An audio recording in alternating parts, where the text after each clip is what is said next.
Hello, my name is Alessia. I just want to put it out there, I have done my research. I'm not just speaking off the top of my head. I don't trust myself enough to do that. Also, I'm bisexual and a woman, so my tips are kind of based around obviously my research, but also my experiences being marginalised due to my gender and my sexuality. But this is a general how to be an ally video, so if you want to support a minority group but you don't know how, you're in the right place, you're watching the right video. And welcome! Quickly, let's establish, what does an ally do?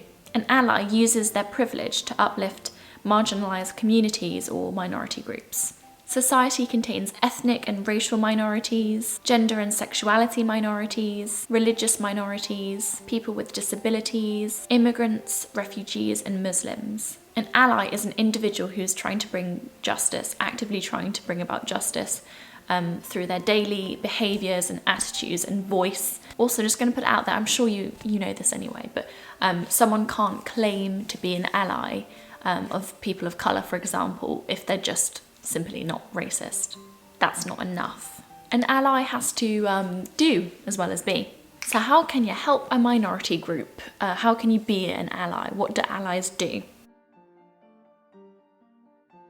Well, number one is probably the most important and easiest at the same time. Listen to the individuals who are a part of the minority group that you're trying to help as much as you can. Give them your time and your ears. A safe space to open up and chat. Let them do the talking. Don't try to butt in and try and find common ground. Don't try and mention an incident that seems similar to theirs so you can kind of, I can relate to that struggle because this happened to me. Yeah, don't do that. Just listen.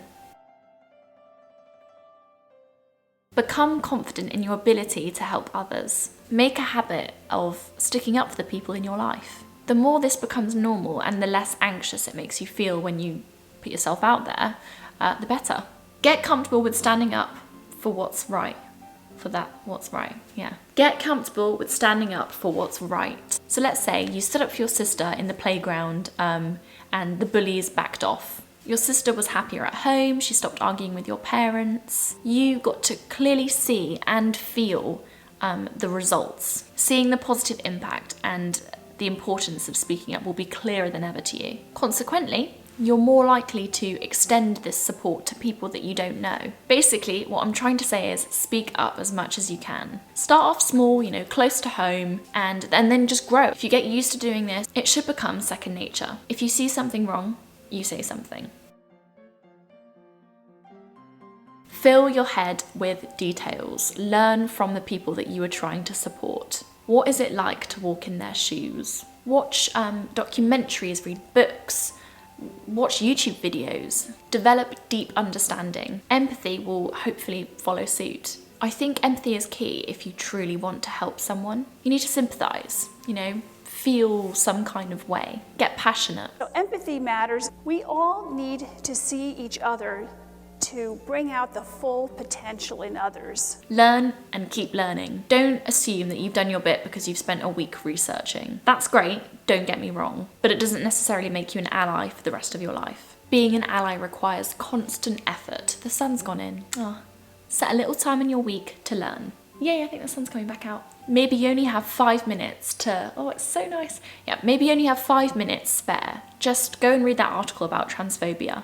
It is easy peasy, lemon squeezy to educate yourself these days. Actively try to understand the individuals you are trying to help. Understand their reality. Obviously, you can't fully understand their reality because you'll never walk in their shoes, but try to get as close as you can to that. As social media is everything these days, I want this to be its own separate tip.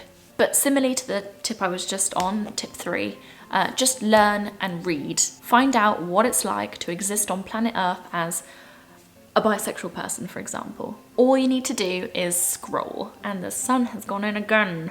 I started following the LGBTQIA+ hashtag, or was it just the LGBTQ+? I don't remember. One of the two. On Instagram. Now, on a daily basis, I see people who are part of this community. I see photos of women kissing pretty much every other day. Seeing this, and this being same-sex couples just existing is really important. It normalizes it. Representation is everything. Because if you think about it, you'll be less inclined to stare at a same-sex couple and make them feel extremely uncomfortable on the street if you are so used to seeing them on your social media feed every day. Diversify your social media feeds. Use your voice. I feel like in my last few videos and my TikToks, I've made this point very clear. But what can men do? Call out their friends. See it, say it, sort it. Using your voice to support minority groups is something you can do on a daily basis, and it can have a profound impact. This doesn't just mean the obvious, so shutting down, racist comments or homophobic comments. I think this goes without saying. There are so many other ways that you can use your voice. For example, you can support an individual that is choosing to stand up for themselves. Don't talk over them, but vocalize your support when the time is right. It's especially helpful coming from someone who is not part of the minority group. Speak up online and offline. These days, I see a lot of people speaking up online, which is great, but I do think we need to speak up offline more, me included. I always hear people saying, acknowledge a privilege. Do it. But I would argue to go a step further. Acknowledge it and then speak it.